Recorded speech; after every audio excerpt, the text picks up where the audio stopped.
maaltu dhibee jaalate mataa keenya.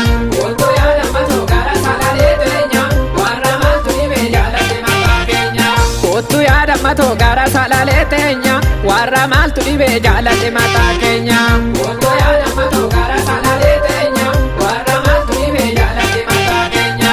Otoo yaada matoo dacheen salaaleedha. Otoo yaada matoo baay'istee bal'oodha. Otoo yaada matoo irraa bashannanna. Anjumaan taphanna oduun ulee miti yaa odeessaniiti badii kottu na wajjin taphadhu.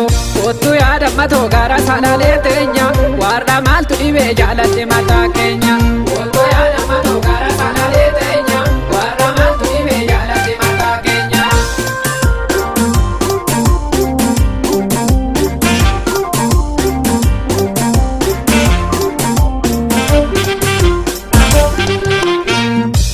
Asbai shaketo simale naadite kalbinto magala deyato. Asbai shaketo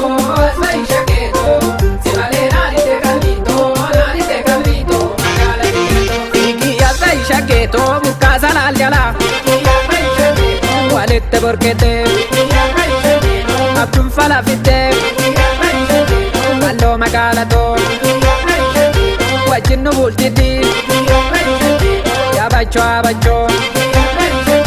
Yabacho jillata ulee bareedato wal jaalachuun tasaa wal lamne deeggata. Hiikii asbai shakeeto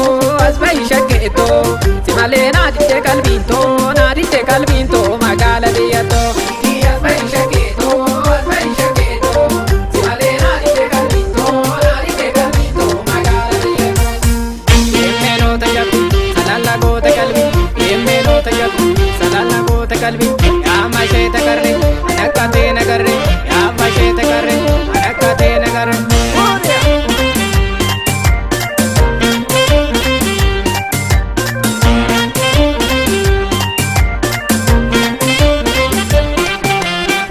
Kottu yaada matoo gara salaalee teenya warra maaltu dhibee jaalate mataa keenya.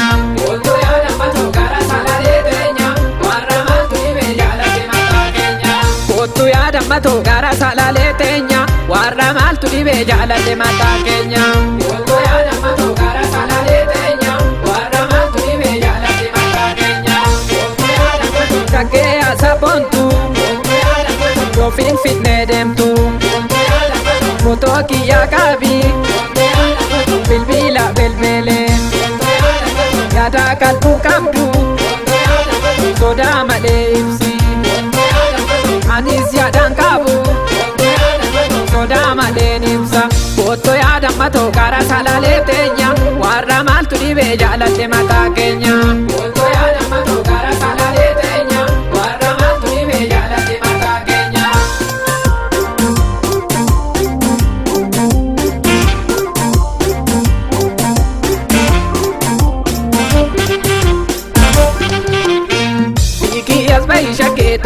Asbai shaketo simale naadite kalbinto magala deeyyato.